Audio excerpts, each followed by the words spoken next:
vamos a hablar acerca de esto, acerca de lo que Dios quiere que nosotros hagamos en relación a esto, a ser iglesia.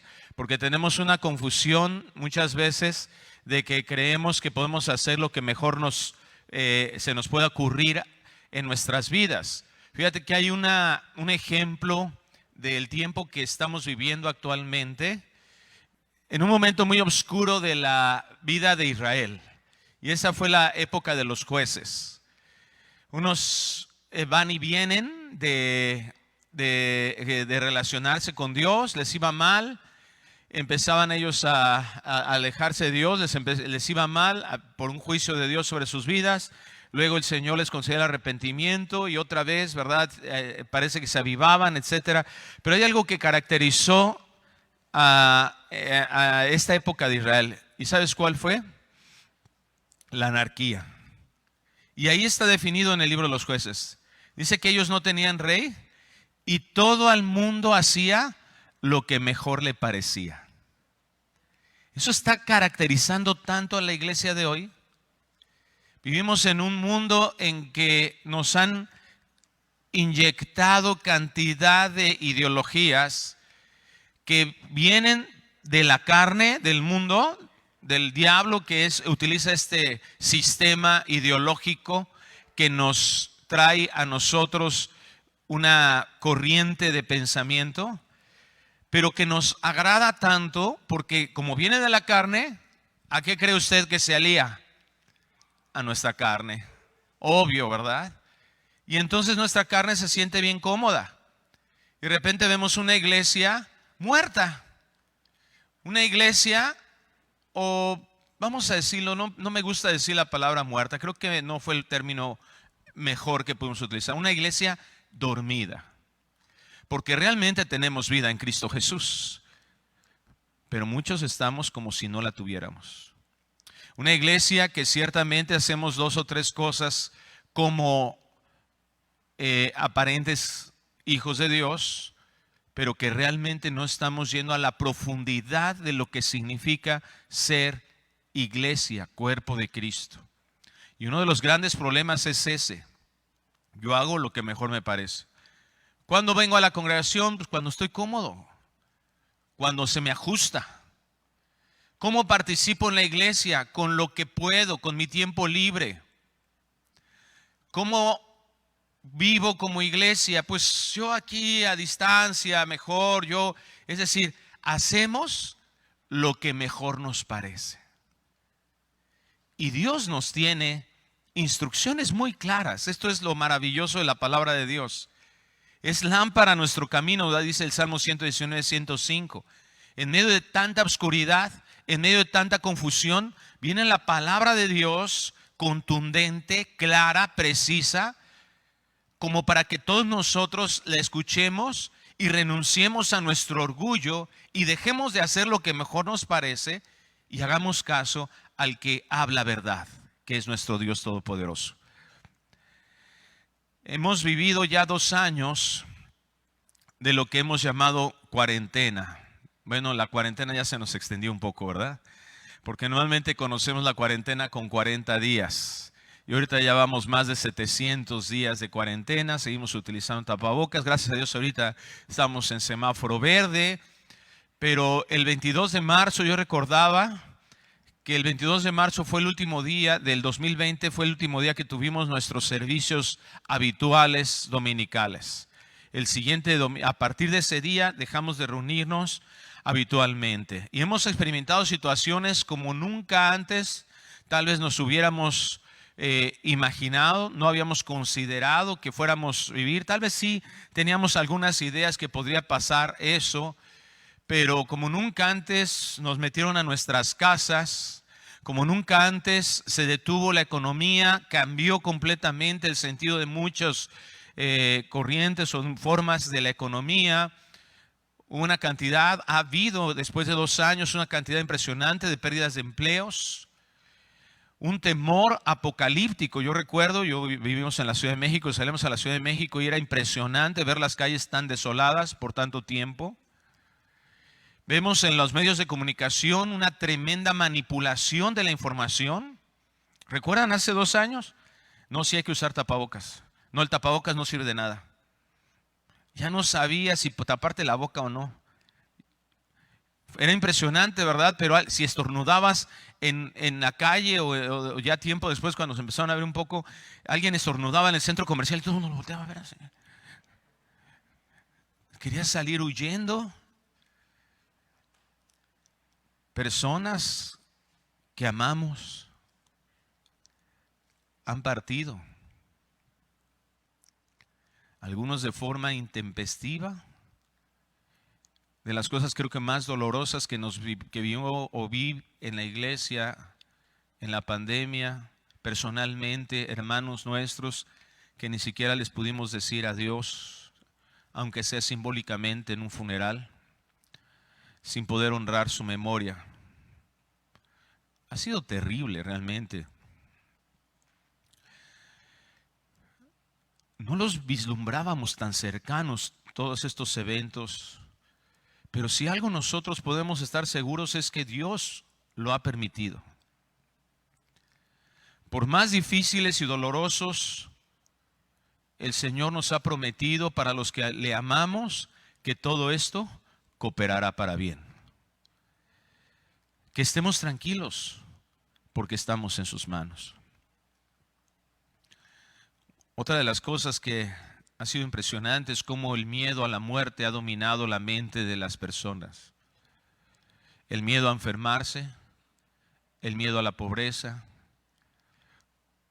a perder, y cuántas que le llaman fobias se han despertado. Pero todas ellas definitivamente no vienen de parte de Dios. El jueves pasado hablamos de eso, de dónde vienen los temores, de cómo se meten en dominar al mundo y la forma en que un hijo de Dios tiene que aprender a vencerlos. El Señor nos habla de que no debemos de estar afanosos, ansiosos, sino confiar en Él, que clamemos a Él. Sí, tenemos que tener acciones de prudencia, por supuesto, pero muchas de esas acciones se han disfrazado verdaderamente o están disfrazando el miedo, el terror de muchas personas, olvidándonos que Dios ha prometido protegernos. Es necesario que nosotros recordemos lo que hemos aprendido de Dios y que lo que aprendemos del Señor tengamos una convicción y que como hijos de Dios despertemos, como hijos de Dios tomemos fuerza, que como iglesia tomemos el verdadero papel de ser luz, de ser sal, de ser una voz que clama. Ser iglesia significa, la iglesia del Señor, le decía Pablo a Timoteo, inspirado por el Espíritu Santo, es columna y baluarte de la verdad. Es la esposa de Cristo, es el cuerpo de Cristo, es lo que hace en un mundo como el que vivimos a un Dios invisible, lo hace visible. Eso es lo que significa el cuerpo de Cristo. Y eso es lo que importa realmente de ser un hijo de Dios. Y eso es lo que importa, que nosotros comencemos a darnos cuenta que Dios nos ha llamado a esto, a una reunión pública, presencial. Yo sé que hay hermanos que no están cerca de aquí, que nos están viendo a través de las redes sociales, gracias a Dios. Y si en algún momento pues nos vuelven a meter a casas, vamos a seguir otra vez usando las redes sociales, gracias a Dios. Pero ya es el tiempo en que dejemos nuestra comodidad y vayamos más allá al entender que a Dios le agrada que nosotros estemos congregándonos. Y la respuesta a la pregunta es ¿por qué? ¿Por qué nos congregamos? Vamos a Hebreos capítulo 10, versículo 23. Y vamos a ver algunos textos a lo largo de la escritura en donde vemos cómo Dios le agrada. Dios se agrada de que nosotros estemos juntos. Dios le agrada que tengamos un alma, que caminemos en unidad. Y Dios quiere desarraigar ideas que hemos traído a nuestra mente de razones equivocadas para vivir un cristianismo, para vivir dentro de una iglesia. Hebreos 10:23 dice: mantengamos firme, sin fluctuar, la profesión de nuestra esperanza, porque fiel es el que prometió. Y considerémonos unos a otros para estimularnos al amor y las buenas obras, no dejando de congregarnos como algunos tienen por costumbre, sino exhortándonos, y tanto más cuanto veis que aquel día se acerca. ¿Por qué nos congregamos? Hoy titulé este tema así con una pregunta: ¿por qué nos congregamos? Número uno, la respuesta es porque sabemos que esto le agrada a Dios. Y si somos hijos de Dios, nosotros ahora deseamos agradar a nuestro Padre. ¿Cuántos dicen amén? Si Dios es tu Padre y Él ha hecho tantas bondades hacia nuestras vidas, Él nos ha manifestado su gracia, Él nos ha manifestado su amor en que aun siendo pecadores, Cristo murió por nosotros. Nosotros debimos haber muerto y vivir eternamente apartados de Él. Bueno, Él cambió ese destino eterno. Él nos ha salvado sin merecerlo, sin haber hecho nada. La única contribución que hemos hecho para nuestra salvación es de nuestro pecado. Él nos dio todo lo necesario. Él nos concedió el arrepentimiento. Él nos concedió la fe, dice Efesios capítulo 2, 8 y 9. De Él viene toda buena dádiva y todo don perfecto, dice en Santiago el Señor. Él es bueno. ¿Cómo no buscar agradarle? ¿Cómo no desear agradarle? Y entonces yo vengo a la Biblia y gracias a Dios que vemos tantas cosas que le agradan a Dios y que nos pone a la mano para hacerlo. Una de ellas es que nos reunamos como iglesia, como hijos de Dios. Desear complacer al Señor.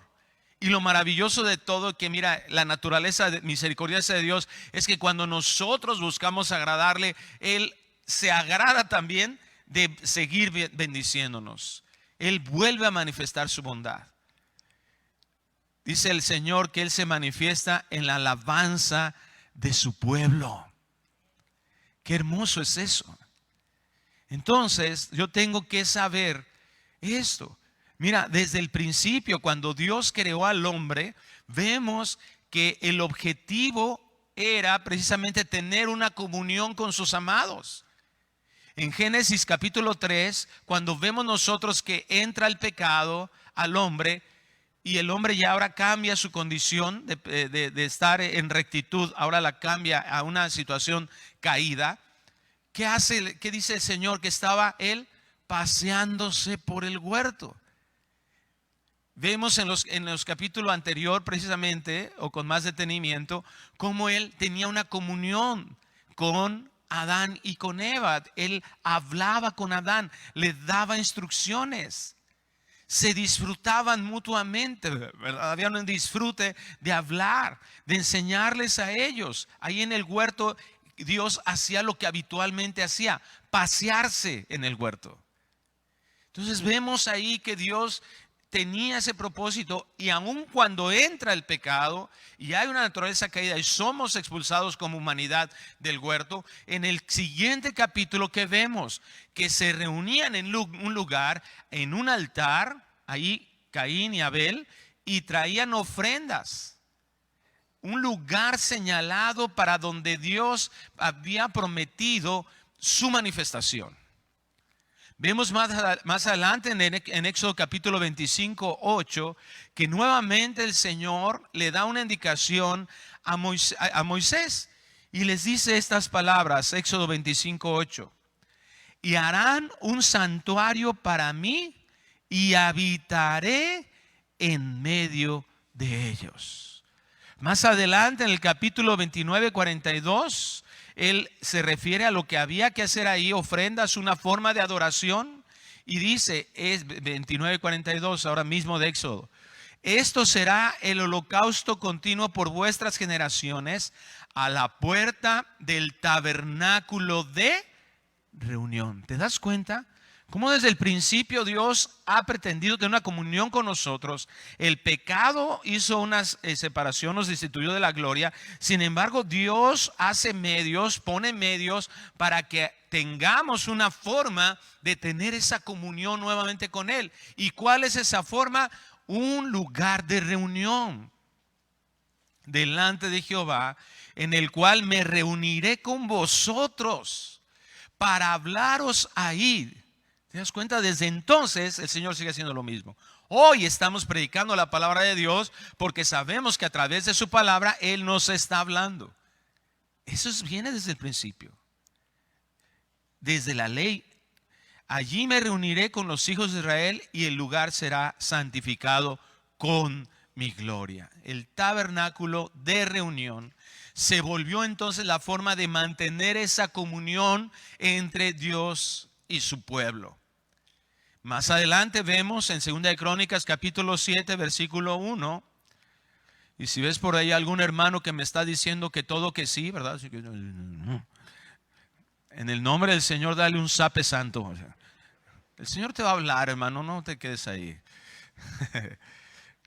Bueno, el templo, ¿verdad?, hecho por Salomón ahora se convirtió. Eran estos lugares, estos altares que se formaban, y lo vemos desde el Génesis ahí. Después Dios dice, bueno, ahora vamos a hacer un tabernáculo, y ahora hay un templo, una casa, un lugar específico. Una casa que David quería hacer para Dios y que le dijo, no, no va a ser tú, va a ser Salomón. Una vez construido el templo, vemos aquí que Dios vuelve a prometer lo mismo. Segunda de Crónicas 7:1 dice que cuando Salomón acabó de orar, descendió fuego de los cielos y consumió el holocausto y las víctimas. Y la gloria de Jehová llenó la casa. Y no podían entrar los sacerdotes en la casa de Jehová, porque la gloria de Jehová había llenado la casa de Jehová.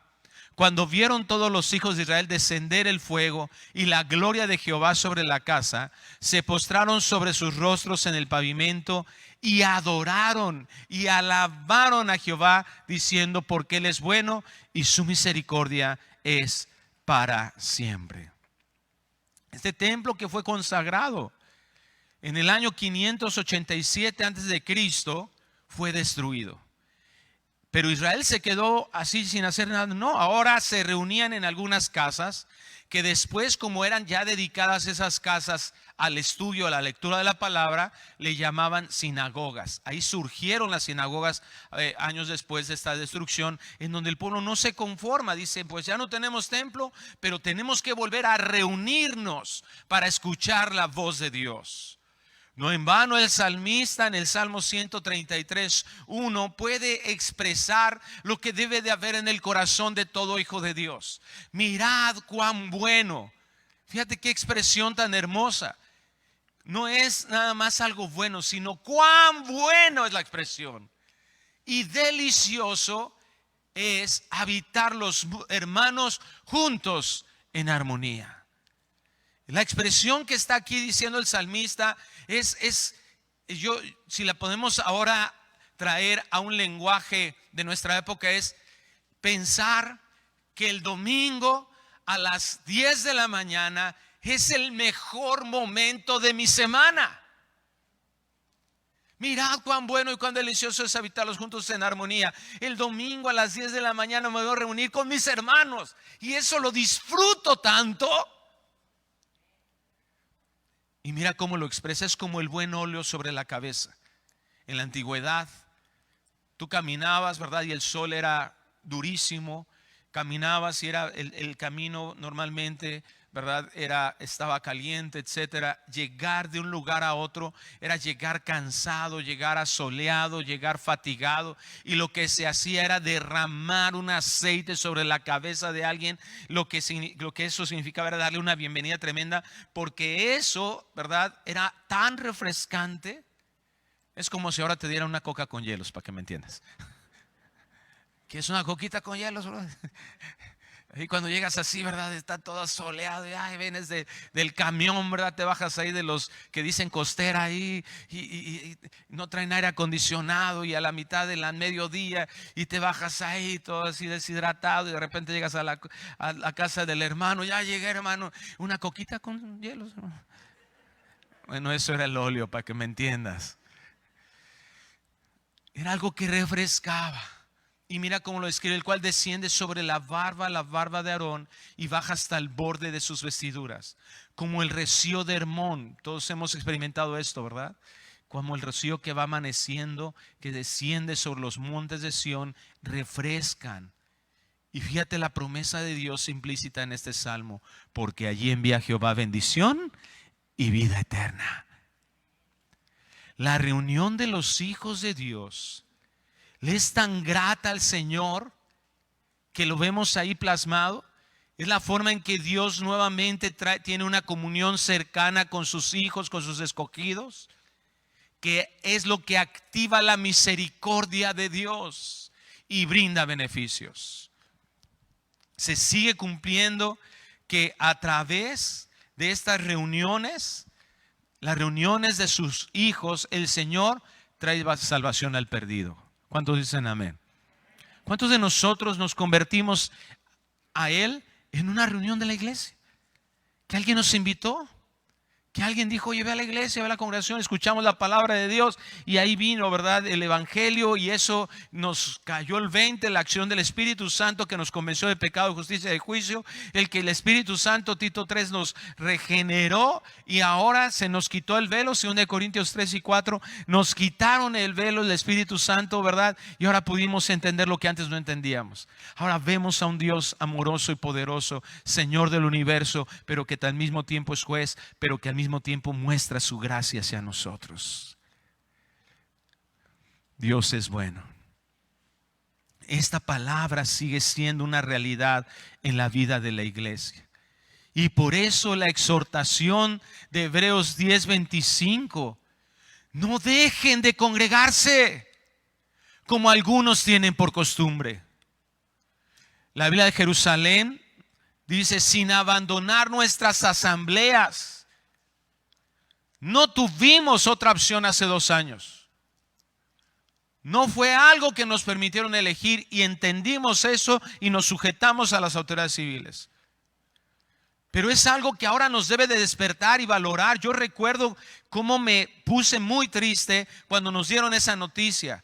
Ese domingo 22 de marzo del 2020 por la tarde fuimos a casa de un hermano a comer y estábamos ahí, ¿verdad?, bien tristes, llorando porque no íbamos a podernos reunir. Y de repente ya tenemos la oportunidad de reunirnos y decimos, ay, es que está tan cómodo verlo por Face. Es que cuando voy ahí pues no puedo comerme, y luego con tapabocas no me puedo comer mis huevitos fritos. Y aquí sí, ¿verdad? Aquí pues nada más prendo la tele y aquí con mis huevitos fritos y mi café. ¡Qué comodidad! Sí, hermano, es cómodo. Si alguien me está viendo en esas condiciones, no te ofendas, hermano, pero vente a congregar. Porque Dios nos lo está pidiendo. Es una orden del dueño del universo, a quien pertenece nuestra vida. ¿A quien pertenece quién? ¿Puedes decir mi vida? ¿Tu vida le pertenece a Él? Por doble, hermano. Doblemente le pertenecemos a Dios. Deberíamos de tener 2 vidas para Dios. Porque mira, dice el Salmo 24, de Jehová es la tierra y su plenitud, el mundo y los que en él habitan. Él, por ser nuestro creador, es el Señor, y eso significa que Él es el dueño. ¿A quién le pertenecemos? A Dios. Pero además de todo, somos pecadores. Pecamos, le ofendimos y estamos destituidos de su gloria, separados de Él por nuestro pecado. Mas Dios mostró su amor para con nosotros, que aun siendo pecadores, Cristo murió por nosotros. Y Él, en su sangre, dice Efesios 1:7, en su sangre, la redención, Él paga. Redención significa eso, paga la deuda por el costo de alguien que está perdido. Paga la deuda del rescate, eso significa redención. Entonces Él pagó por nuestras vidas para atraernos nuevamente a Él. Él paga por nosotros. ¿Le pertenecemos a Él?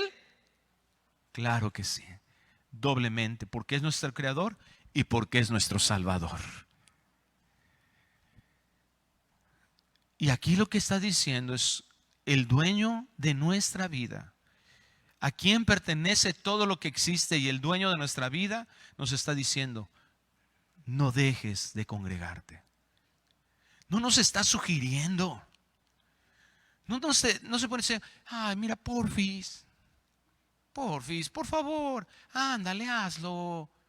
Mira. No está diciendo, no nos pone un dulcecito el Señor aquí, ¿verdad? Ándale, mira, aquí está. Si lo haces, te doy el dulcecito. Si lo haces, ahora sí te voy a dar tu noviecita. Ahora sí voy a arreglar tus asuntos. No, no dejes de congregarte. Mira, el Señor podría no darnos más razones más que mandamientos. Qué misericordioso es Dios, porque vamos a ver que tiene razones Dios y nos lo quiere enseñar. Pero debería de ser suficiente eso. No dejes de congregarte. ¿Y qué tengo que hacer? ¡Congregarme! Porque es un imperativo. No dejes de hacerlo. Hay implícitamente hay una urgencia en el mandato. ¿Y cómo no habría de haberla si es ahí donde Dios se manifiesta de una forma especial? Está su promesa dada.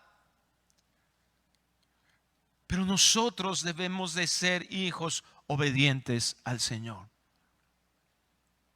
Algunas personas, he escuchado a algunas personas, a ver, pastor, pero pues ¿qué no somos templo del Espíritu Santo? 1 Corintios 3 dice, 1 Corintios 6 lo dice, 2 Corintios 6 también lo dice. Nosotros somos templo del Espíritu Santo. Dios no está limitado por el tiempo y el espacio. Por eso nos reunimos en salones. No tenemos que hacer un templo como el pacto antiguo. Tienes toda la razón.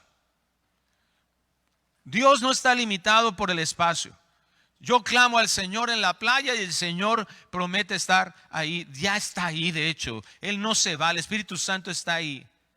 ¿Podemos adorarlo en cualquier lugar? Claro que podemos adorarlo en cualquier lugar. Y es que pastor, Mateo 18:20 dice, porque donde están 2 o 3 congregados en mi nombre, allí estoy yo en medio de ellos, con 2 o 3. Cierto.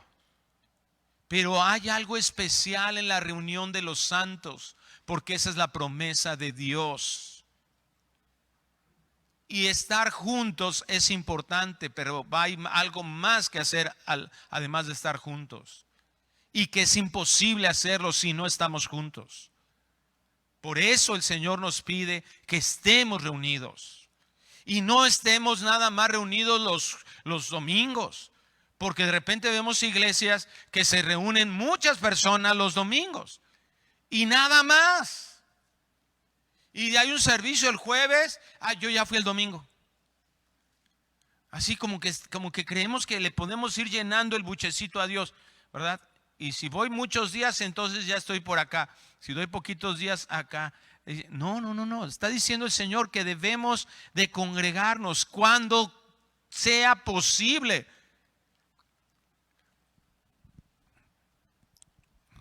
A mí me gustan mucho los tacos. ¿Y sabes cuándo como tacos? Cada que puedo. Yo sé que a veces no debo de poder tanto. Pero cuando algo te gusta, estás ahí. Lo buscas, lo deseas. Muy probablemente el problema es que no nos estamos deleitando como lo leímos en el Salmo 133. Y lo hermoso de ser contrastada nuestra vida con la palabra de Dios, Santiago dice que es como un espejo. No nada más se trata de que tú te sientas un poco incómodo y que como si la silla te estorbara un poco y empezamos como a movernos, ¿no?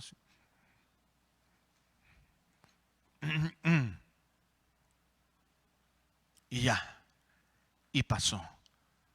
No. Yo te aseguro que si ahorita ponemos un espejo aquí y tú te ves un moquito aquí, inmediatamente le harías, lo reparas, ¿no?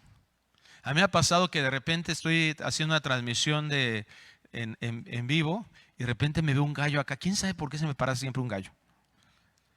Y lo que hago es, porque es la reacción natural, hay algo que yo veo que no está bien y entonces me doy cuenta que requiere ser corregido. Así de misericordioso es nuestro Dios, hermano. Si tú no estás buscando estar en la reunión con los santos, el problema no es la reunión con los santos. Pastor, ¿cómo no? Es que son bien higaditos en la iglesia. Es que no, mira, yo cuando iba a la iglesia se portaron mal conmigo. Ahorita hablamos de eso. Ahorita vamos a ese asunto. Pero lo que la misericordia de Dios está manifestando en este momento es que te está poniendo su palabra, es lo que dice Santiago, como un espejo. en el cual Dios te está diciendo, mira, si esto no está sucediendo en tu vida, deja de echar la culpa a todo lo demás. Hay algo que yo quiero trabajar en tu corazón. Si tú me dices que es que te lastimaron, es que fueron mala onda en la iglesia, ok, sabes que tienes toda la razón. No lo dudo ni tantito. Eso es la iglesia. Tienes toda la razón. Pero ¿por qué Dios permitió eso? ¿Para qué Dios permitió eso? La razón para la que permitió eso es para que tú glorifiques a Dios a través de eso. Y la forma en que nosotros glorificamos a Dios a través de las circunstancias adversas de nuestras vidas es que tenemos la oportunidad para mostrar quién es Dios realmente aquí en la tierra. ¿A qué me estoy refiriendo con eso? Es que si alguien te lastimó, si alguien hizo algo malo en contra tuya, esa es la magnífica oportunidad para mostrar gracia. Una gracia como la de Dios. ¿Te das cuenta? Esa es la gloria de Dios. Yo recibí esa gracia y ahora yo tengo la oportunidad para mostrar gracia. Entonces, de entrada, el evangelio, entender esto a la luz del evangelio, me tiene que cambiar la perspectiva. Porque, ¿qué es lo que sucede normalmente? Yo recibo una gracia de Dios. ¿Cómo me recibió el Señor? ¿Buena persona? ¿Santo? ¿Justo? No, ¿sabes cómo me recibió? Pecador. Dios dándome todo su bienestar en lo que yo respiraba, comía, bebía, todo de su mundo. Yo lo traiciono a Él y Él de todas maneras no mueve ni un ápice su amor. Me sigue amando. Me da la fe para ponerla en su Hijo Jesucristo y yo obtener la reconciliación con Él. ¿Cuál fue la razón, la motivación de Dios en amarme? ¿En mí mismo? Nada. ¿Por qué nosotros no podemos amar así? ¿Por qué nosotros no podemos mostrar gracia así? ¿Sabes por qué? Porque estamos contaminados en nuestra mente. Y nos sentimos que merecemos. Yo merezco buen trato. Yo no merezco que me traten así. ¿Quién nos creemos? Ponte a pensar en algo. Pregúntate algo. ¿Dios pudo haber detenido esa adversidad, esa acción de alguien más que lastimó tu corazón? ¿Dios lo pudo haber detenido? ¿Dios tenía el poder para que eso no sucediera? No escucho. Sí lo pudo. ¿Por qué no lo hizo? ¿Dios pudo haber detenido la cruz de Cristo? ¿Dios pudo haber hecho que Él no muriera? Mira, bastaba, dice Corintios 1, que bastaba con que Cristo, ¿verdad?, hubiera hecho un guiño de ojos así, ¿verdad? Y está allí en la cruz y voltear a los ángeles y decirles, vénganse, échenme un paro. Estos cabezones, mira lo que están haciéndole al Hijo de Dios. Mira, si alguien no merecía eso, era Cristo. Y ahí, con sus brazos estirados, vulnerable, decidió hacerse vulnerable al oprobio. Y en lugar de eso, en lugar de decir yo no merezco esto, dijo, Padre, perdónalos porque no saben lo que hacen. ¿Quiénes nos sentimos?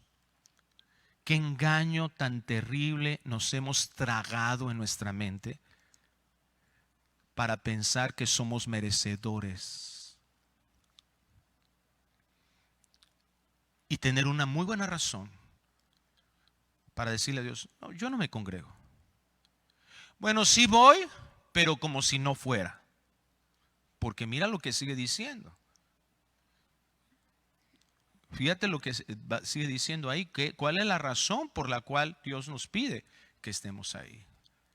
Deja de pensar que tú puedes hacer lo que mejor te parece Es decir, sí, donde 2 o 3 congregados están, estoy yo. No, Efesios 2:21 dice, en quien todo el edificio, se está refiriendo a la iglesia, bien coordinado, va creciendo para ser un templo santo en el Señor. Y volteas 2 hojas, ¿verdad? El capítulo 4 dice que levantó profetas, maestros, pastores, evangelistas, apóstoles. ¿Para qué? Para la edificación del cuerpo de Cristo, para que todos juntos crezcamos en la fe y en el conocimiento de Él.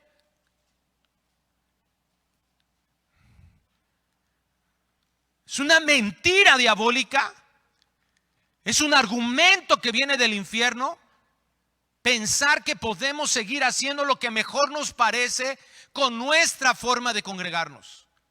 Yo voy cuando yo quiero, hoy no tengo ganas, hoy no voy. Hoy me peleé con mi esposa, hoy no voy. Mira, varón,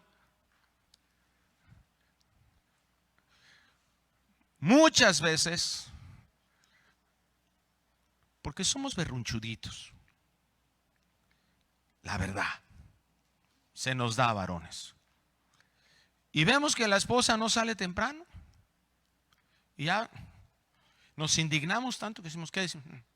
Pues ya mejor no vamos, ya que vamos. Ya mejor aquí nos quedamos, ya, por tu culpa, casi castigando a la mujer, ¿verdad? Por tu culpa. Eso nomás me ha pasado a mí. Soy el único pecador aquí, ¿verdad?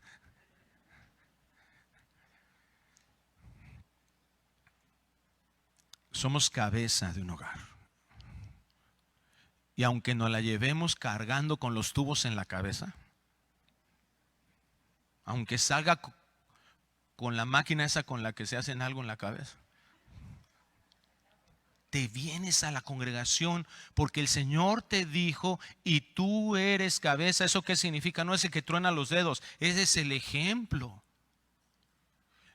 Vámonos a la congregación y no importa, ¿verdad? Y en el nombre del Señor, y aunque vayamos ahí, tenemos que obedecer al Señor. Yo y mi casa serviremos a Jehová, dijo Josué. Cada mandamiento de Dios le es grato porque muestra su justicia y su santidad. Y como sus hijos es un privilegio honrarlo y desearlo agradar. Experimentamos lo más maravilloso que en la tierra se pueda vivir. Mira Hechos capítulo 2 versículo 1. Ahora vamos al Nuevo Testamento, cómo empezamos a ver esto. Pero ahora el inicio de la iglesia. ¿Cómo inicia la iglesia? ¿Qué marca el banderazo de inicio, verdad, de la iglesia de Cristo? Ahí en el día de Pentecostés. Dice Hechos 2, 1. Cuando llegó el día de Pentecostés estaban todos unánimes juntos. La Biblia de las Américas lo tradujo juntos en un mismo lugar. ¿Y qué sucedió cuando estaban ahí juntos, unánimes, en un mismo lugar? De repente vino del cielo un estruendo como de viento recio que soplaba, el cual llenó toda la casa donde estaban sentados. Y se les aparecieron lenguas repartidas como de fuego, asentándose sobre cada uno de ellos. Y fueron todos llenos del Espíritu Santo y comenzaron a hablar en otras lenguas, según el Espíritu les daba que hablase. Se cumplió la promesa que Cristo le había hecho a sus discípulos de enviar un consolador cuando la primera iglesia estaba reunida. Aquí es donde nosotros miramos al Señor, reconocemos sus bondades, se manifiesta su presencia, se manifiesta su gloria prometida por Él. Ahora regresamos a Hebreos capítulo 10, versículo 23.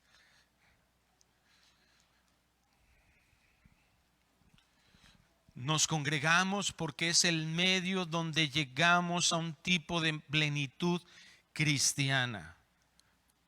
Fíjate lo que dice ahí Hebreos 10:23. Mantengamos firme sin fluctuar la profesión de nuestra esperanza, porque fiel es el que prometió.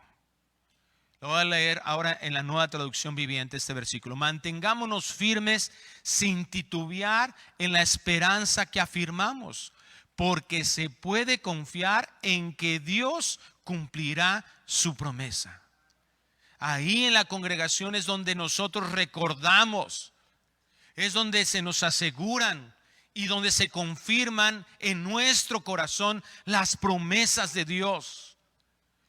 Las reuniones de adoración son esa probadita de lo que nosotros viviremos en la eternidad. Ahorita me dejaron en el tercer cielo. Qué mala onda los de alabanza. De verdad, como que me hizo falta otras 3 rolas, brother, o 4. Pero ¿no te pasa eso? Me pasa seguido. Estamos en la adoración congregacional y de repente, tome su asiento porque los anuncios. Chale, y luego te aterrizan sin paracaídas, brother, ¿no? O sea, quieres más, yo deseo más. Disfruto mucho allá en la Ciudad de México, no hemos hecho por todo este rollo, pero luego hacemos tardes de alabanza en donde estamos mucho tiempo adorando al Señor, porque ¿sabes qué vamos a estar haciendo en la eternidad? Alabando al Señor. Eso vamos a hacer todo el tiempo. Y va a ser un gozo, va a ser algo maravilloso, va a ser un disfrute precioso. Por eso cuando estamos aquí adorando al Señor y verdaderamente tú te concentras en eso, mira, no estás ahí de chismoso a ver si se le salió el gallo a la chava de la alabanza. Y ay, mira, como que hoy se vino arrugado el vestido. ¿Qué te importa? Ay, no se volvió los zapatos el hermano. ¿Qué te importa? Ay, le dio un dedazo el teclado. ¿Qué te importa? Concéntrate en lo que estamos. Lo más importante es que Dios se glorifica aquí, que estamos hablando de cosas maravillosas. Y ahí es donde se manifiesta la presencia de Dios. Mira, no es raro que después de no habernos reunido tantos meses, hay gente que meses y meses, a veces hasta años, no se reunió y llegan bien enchamucados. Vamos a alabar al Señor. Levantas tus manos. No quiero. Oye, pues estamos cantando, ¿verdad? Y el jueves cantaban una de, estamos brincando para el Señor y nadie brincaba. Como que ese tiempo de no congregarnos, de no adorar, como que nos sembró unos tabiques en los pies y como que pesan para alabar a Dios. ¿Por qué? No alabamos a Dios porque nos guste. Alabamos a Dios porque Él es digno de toda la gloria y la alabanza. No por nosotros, por Él. Dios nos creó, dice el pastor John Piper, Dios nos creó primeramente para que tuviéramos esperanzas en Él y luego para que esa esperanza fuera visible por el efecto que tiene sobre nuestras vidas. Le decía en el estudio a los hermanos el día de ayer de alabanza, le decía, mira, es que estas cosas se transmiten de corazón a corazón. Dios está levantando, Dios está despertando a su iglesia para que nos congreguemos, para que estemos juntos. Pero aquí dice, aquí es donde genera esperanza la vida, porque es necesario, ese es el despertar de la iglesia, el que vivamos con esperanza. ¿Qué significa esto? Que puede pasar aquí lo que sea, pero yo sé hacia dónde voy. Yo sé a dónde voy a llegar, yo sé cuál es mi destino. Yo sé que Dios va a cumplir su promesa porque lo ha dicho así. Y cuando yo entiendo eso en mi vida, mira, yo no voy a estar dependiendo si lo que están haciendo alrededor de mí está bien o está mal. Yo voy a permanecer firme haciendo lo que Dios me ha encargado hacer.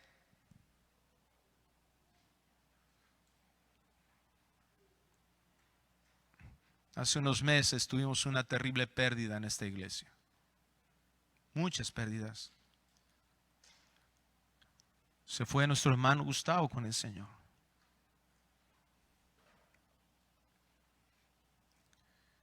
¿Quién pudo haber determinado eso sino Dios? En Job 14 dice que Él tiene el día en que nosotros vamos a irnos de este mundo. Está determinado por Dios. Y muchas personas, ¿qué? Yo le agradezco a Dios que ustedes estén aquí. Que permanezcan firmes. Porque la iglesia no la hace un hombre. La iglesia la hacemos cada uno de los miembros que nos reunimos aquí. Y que estamos aquí para permanecer haciendo lo que Él nos ha encargado hacer.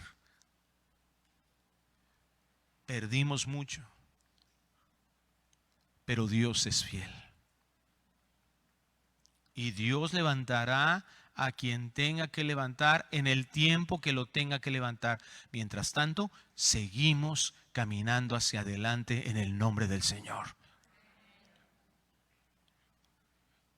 ¿Qué es eso de, pues es que yo no sé si aquí o allá, o es que no me gusta, o sí me gusta, o es que me hicieron, o es que no está, o es que sí está? ¿Qué te encargó el Señor? No dejes de congregarte. Permanece. Sigue. ¿Quién se podía haber imaginado? O sea, si nosotros fuéramos los headhunters de Dios, ¿y sabes lo que es un headhunter? Es un buscador de talentos. Como esas empresas de recursos humanos que traen los, andan buscando posiciones importantes en las empresas. Mira, si nosotros fuéramos los headhunters de Dios, hubiéramos volteado a ver a Moisés, pero ¿cómo vas a pasar a creer que Moisés es tartamudo? ¿Cómo Moisés? Moisés va a ir contra el faraón, ¿no? Sácate, Moisés, por allá. Si nosotros fuéramos headhunters de Dios, jamás hubiéramos preguntado por David. Samuel, ¿qué dijo? Encontró al primogénito, al tote fornido, bien parecido, y ahí llevaba el cuerno del aceite. Sobre del Señor, Nel, del griego no, a hebreo, porque es Antiguo Testamento. No. A ver el siguiente. No. Pues, ¿sobre quién, Dios? ¿Hay alguien más, Isaí? Hey, uno por allá, aquí hay olvidado. Algunos comentaristas piensan que David fue una cana al aire de Isaí. Por eso estaba allá cuidando ovejas. El menos pensado lo trae el Señor.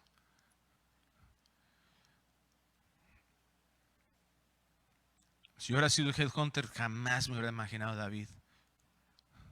Oye, ¿quién pensaría que una prostituta llamada Rahab fue la que fue usada para, restaurada, pero fue prostituta, restaurada para el linaje del Mesías? ¿Quién? A quien Dios le plazca. Mientras tanto, permanecemos fieles en el tiempo de Dios. No se equivoca. Dios no está dormido. Dios sabe quién, cómo y cuándo. ¿Qué tenemos que hacer? Permanecer, esperanzados. Porque hay mucha gente. Ayer platicábamos ahí en la casa que nos hicieron favor de hospedarnos tan amablemente. Fue una persona a reparar ahí algo y resultó que era hermano. Y ya lo estuvimos ministrando al hermano que ya no se congregaba. Y le dijimos, pues congrégate, hermano, porque dice el Señor. No, es que me fui, que hice, que mira, tenemos tan buenas razones para hacer lo que se nos pega la gana. Siempre tenemos muy buenas razones para hacer lo que mejor nos parece. Pero Dios nos dice, aquí estoy. Esta es mi instrucción.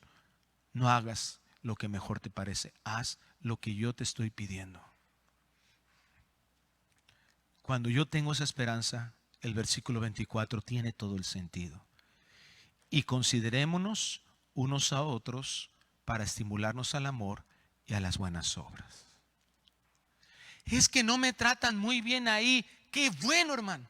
Porque ahí se estimula tu amor. Porque la idea no es que tú estés buscando la mejor versión de ti, de tu vida, para vivir para ti. No, la mejor versión de nuestra vida es cuando nosotros vivimos siempre en el propósito de Dios. No es cuando te procuras a ti mismo. No es cuando estás buscando tu mejor bienestar. No, es cuando nosotros morimos a nosotros mismos. ¿Qué dijo Jesús? El que quiera ser mi discípulo, piense en sí mismo. Procure invertir en ustedes. Procure, aléjese de las personas tóxicas. ¿Es lo que está diciendo todo el mundo? No. El llamado de Cristo es: el que quiera ser mi discípulo, niéguese a sí mismo. Tome su cruz. ¿Cada cuándo? Cada día.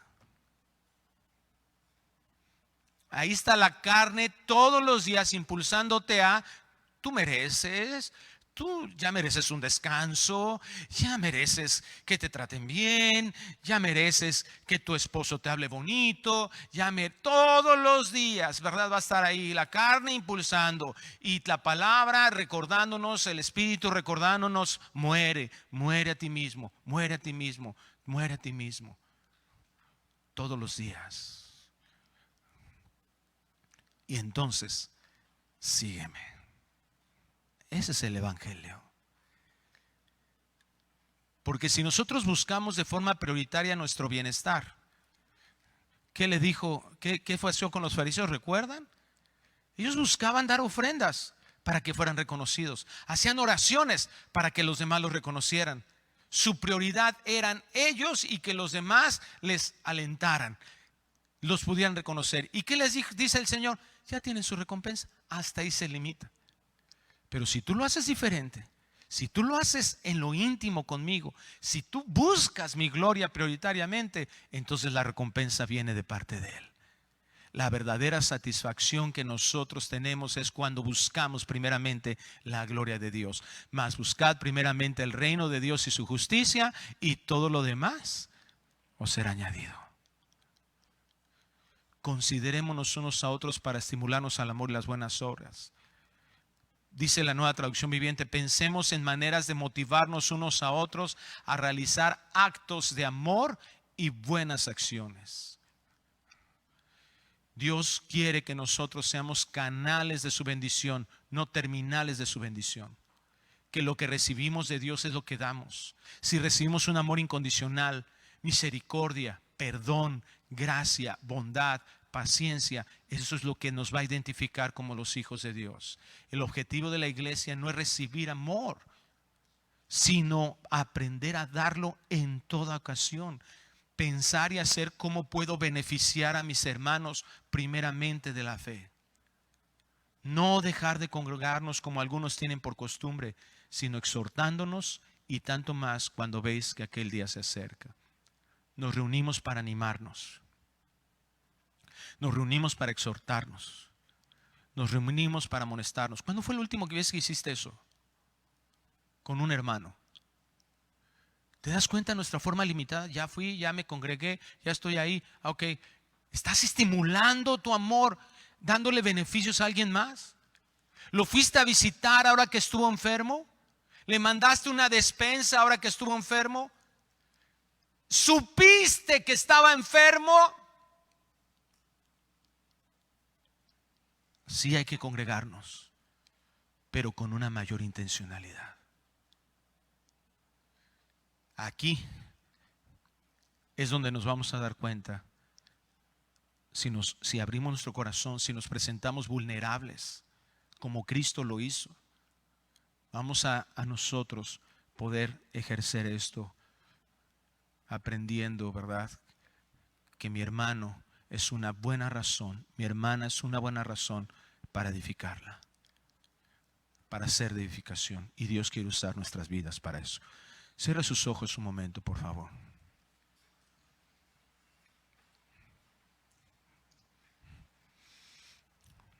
En el nombre del Señor, entrégale a Él las razones por las cuales pensabas que podrías no congregarte, o las razones que has utilizado para venir y congregarte cuando tú quieres, o las razones que has tenido para que a veces estás aquí pero como si no estuvieras,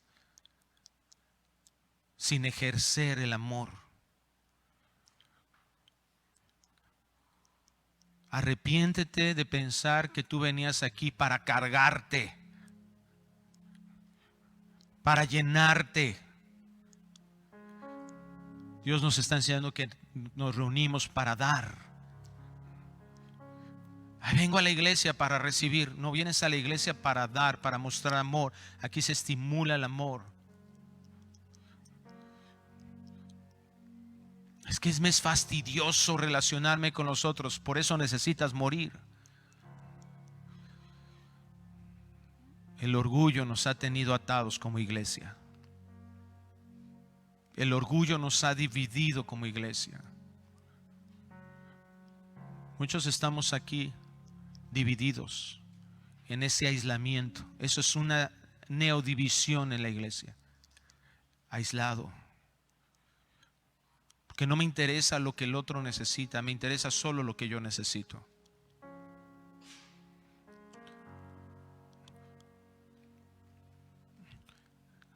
La iglesia tiene muchas faltas, pero tú y yo estamos aquí para ayudar a los hermanos para superarlas. Hay pecado en otros hermanos, pero Gálatas 6:1 dice que los espirituales debemos de restaurar al débil.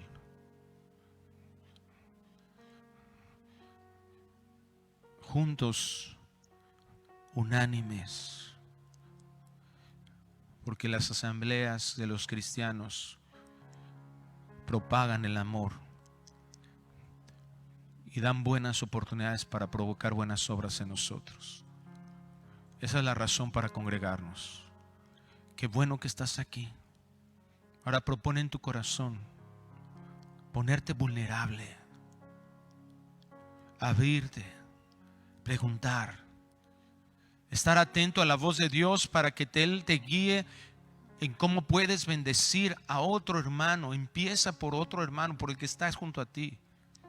A veces ese hermano va a ser tal vez el que está en tu casa, que no te ha importado a veces ni preguntarle a tus hijos cómo se sienten, a tu esposo. Es fácil criticar al papá, es fácil criticar a la mamá. Pero cuando le has preguntado cómo se sienten, qué puedo hacer por ti. ¿Cuándo has orado por alguien que está en liderazgo? Somos impresionantemente egoístas. Y cuando somos egoístas, creemos que podemos demandar. Padre, perdónanos porque no la pasamos pensando que merecemos. Cuando tu gracia se manifestó, tu amor se manifestó enviando a tu Hijo Jesucristo. Diste lo mejor que tenías. Tú no te enojaste con tu hijo y lo enviaste. No te desesperó tu hijo y entonces lo mandaste a la tierra. No lo castigaste, no. Él voluntariamente vino por amor, porque era la única forma en que nosotros pudiéramos ser reconciliados contigo. Así nosotros debemos de amar a nuestras esposas. Y es tan fácil olvidarnos de tantas cosas que nos has enseñado. Señor, concédenos un verdadero arrepentimiento. Que dejemos de pensar en nosotros, pensemos mucho más en ti. Porque cuando pensemos mucho más en ti, entonces nos daremos cuenta de la necesidad que otros tienen de ti. Ayúdanos para que esta forma en que tú nos has pedido que vivamos reunidos como tu cuerpo, como tu iglesia, sea la forma en que ahora abramos nuestro corazón, abramos nuestro ser, nuestros bienes, porque eso caracterizó a tu iglesia para bendecir a nuestros hermanos.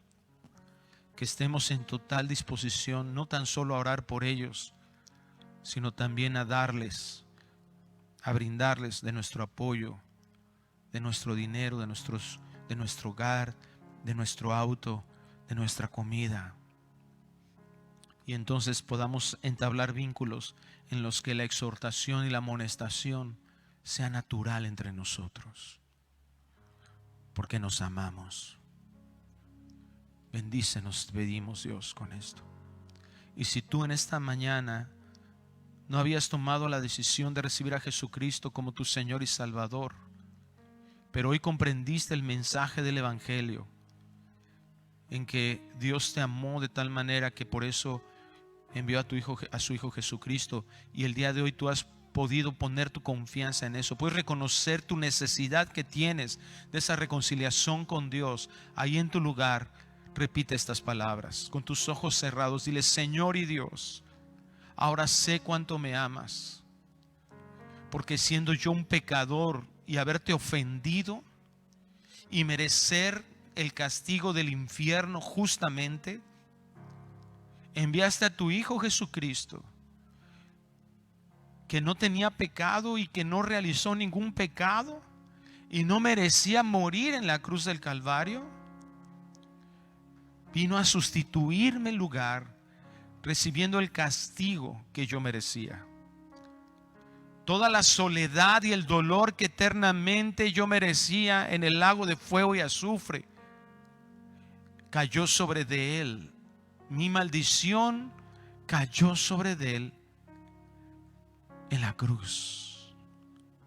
Ahora lo entiendo, que él pagó lo que yo debía. Y te agradezco, Señor. Te agradezco esa gracia, que mi mente se queda corta para entender todo tu amor, pero que ahora sé y entiendo que tú perdonas mis pecados, porque Jesucristo derramó su sangre y sufrió todo ese dolor. Y creo en ti. Creo que tú eres mi Señor y mi Salvador, porque al tercer día resucitaste y venciste lo que era mi maldición. Venciste a la muerte. Gracias por cambiar esto en mi vida, y porque el día de hoy tú me llamas tu hijo, tú me llamas tu hija, y viviré contigo desde ahora y por toda la eternidad. En el nombre de Jesús. Amén.